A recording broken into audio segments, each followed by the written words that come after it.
Selamat datang kembali di channel Kebenaran Kristen. Pada kesempatan ini, Kebenaran Kristen akan memberikan sejarah kekristenan di Indonesia. Jadi jangan lupa untuk subscribe dan komen. Kita akan awali dari Sumatera Utara, yaitu Injil masuk di Tanah Batak. Suku Batak adalah salah satu suku di Indonesia yang mempertahankan kebudayaannya. Mereka memegang teguh tradisi dan adat. Pada masa lampau, suku Batak tidak suka terhadap orang luar karena mereka dianggap sebagai penjajah. Selain itu, ada paham bagi mereka bahwa orang yang berada di luar suku mereka adalah musuh. Sebab masa itu sering terjadi perang antar suku. Sebelum Injil masuk, suku Batak adalah suku penyembah berhala. Kehidupan agamanya bercampur antara menganut kepercayaan animisme dan dinamisme. Ada banyak nama dewa atau begu yang disembah, seperti Begu Dejau, yaitu begu yang tidak dikenal orang. Begu Antuk, yaitu dewa yang memukul kepala seseorang sebelum ia mati. Begu Siherut, yaitu dewa yang membuat orang kurus tinggal kulit, dan begu-begu lainnya. Suku Batak hidup dengan bercocok tanam, beternak hewan, dan berladang. Mereka menjual hasil dari peternakan dan cocok tanam ke pasar atau yang disebut dengan onan pada hari tertentu. Di pasar mereka melakukan transaksi untuk keperluan sehari-hari seperti membeli beras, garam, tembakau, dan lain sebagainya.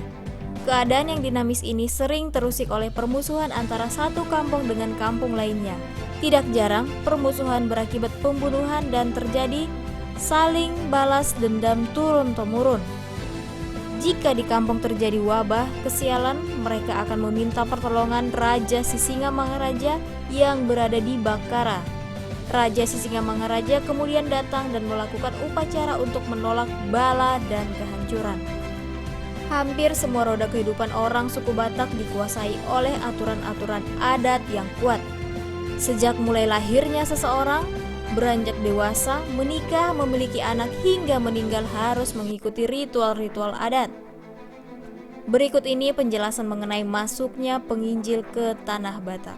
Yang pertama, penginjil utusan pekabaran Injil Baptis Inggris. Pada tahun 1820, 3 utusan pekabaran Injil Baptis Inggris yaitu Nathan Ward, Evans, dan Richard Burton dikirim ke Bengkulu untuk menemui Raffles.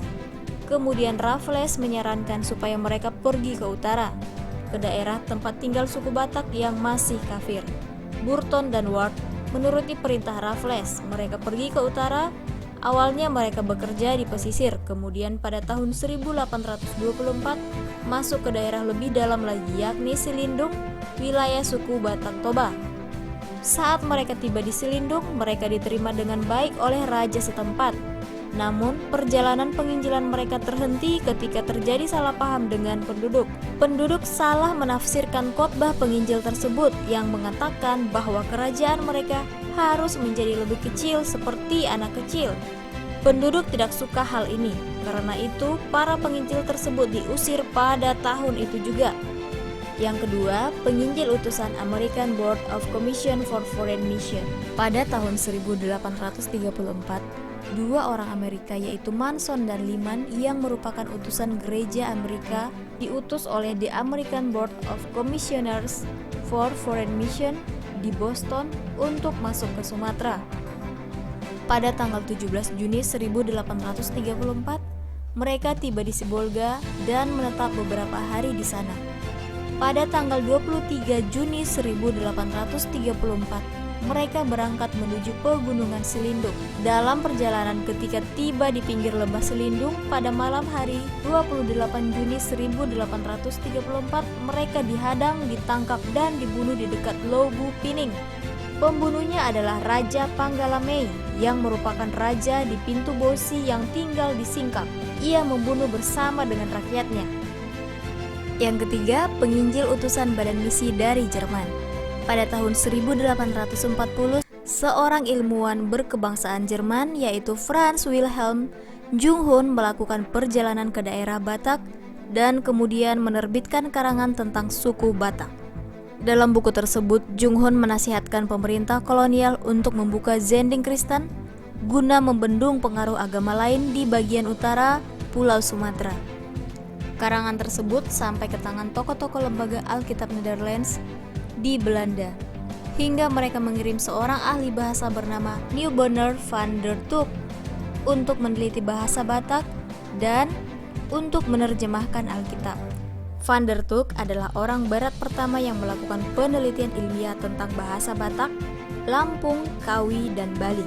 Ia juga orang Eropa pertama yang menetap di daerah Danau Toba dan bertemu dengan si Singamangaraja. Ia merasa senang berkomunikasi dan menyambut orang Batak di rumahnya.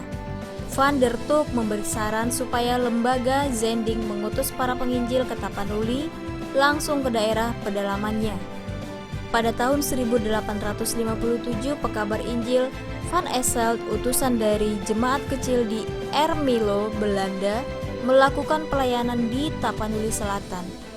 Pada tanggal 31 Maret 1861, dua orang Batak pertama dibaptis, yaitu Jacobus Tampogolon dan Simon Siregar. Pada tahun yang sama, tepatnya pada 7 Oktober 1861, diadakan rapat 4 pendeta di Sipirok yang diikuti oleh 2 pendeta Jerman, yaitu pendeta Heine dan pendeta Klemmer, serta 2 orang pendeta Belanda, yaitu pendeta Betz dan pendeta Asselt.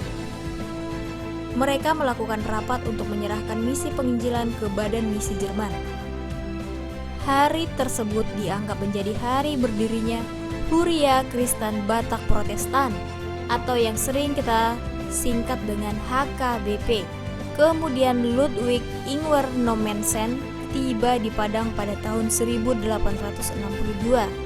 Ia menetap di Barus beberapa saat untuk mempelajari bahasa dan adat Batak dan Melayu.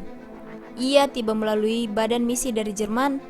Kemudian pada tahun 1864 ia masuk ke daerah Selindung, mula-mula di Huta Damai, kemudian di Piaraja. Dalam menyampaikan Injil, Nommensen dibantu oleh Raja Pontas Lumbantobing, yaitu Raja Batak pertama yang dibaptis, untuk mengantarnya dari Barus ke Selindung dengan catatan tertulis bahwa ia tidak bertanggung jawab atas keselamatannya. Pada awalnya Nommensen tidak diterima baik oleh penduduk karena mereka takut kena bala akibat menerima orang lain yang tidak memelihara adat. Pada suatu saat diadakan pesta nenek moyang Siata Sebarita. Biasanya dilakukan penyembelihan korban. Saat itu sesudah kerasukan roh si Baso, yaitu pengantara orang-orang halus, menyuruh orang banyak untuk membunuh Nommensen sebagai korban yang pada saat itu hadir di situ. Dalam keadaan seperti ini, Nommensen hadir ke permukaan dan berkata kepada orang banyak, "Roh yang berbicara melalui orang itu sudah banyak memperdaya kalian. Itu bukan roh Siata Sebarita nenekmu, melainkan roh jahat. Masakan nenekmu menuntut darah salah satu dari keturunannya?" Segera si Baso jatuh ke tanah.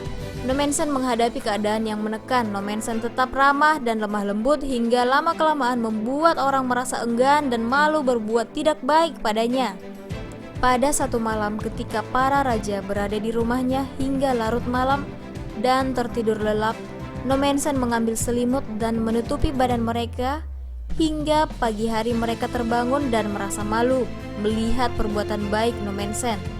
Sikap penolakan Raja Batak ini disebabkan kekhawatiran bahwa Nommensen adalah perintisan dari pihak Belanda. Suku Batak yang masuk Kristen mendapat tekanan dan diusir dari kampung halamannya karena tidak mau memberi sumbangan untuk upacara-upacara suku. Keadaan seperti ini memaksa mereka berkumpul pada satu kampung tersendiri, yaitu Huta Damai atau yang disebut dengan Kampung Damai. Setelah 7 tahun Nommensen melakukan penginjilan, suku Batak yang menganut agama Kristen berjumlah 1.250 jiwa. 10 tahun kemudian, pada tahun 1881 jumlahnya naik 5 kali lipat, hingga jumlah suku Batak yang menganut agama Kristen mencapai 6.250 jiwa.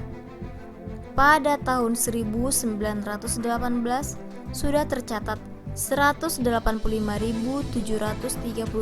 orang Kristen di wilayah Sumatera Utara. Pada tahun 1881, Nommensen diangkat menjadi Eporus oleh Badan Misi Jerman. Jabatan tersebut dipegangnya hingga ia meninggal dunia Pada tanggal 23 Mei 1918,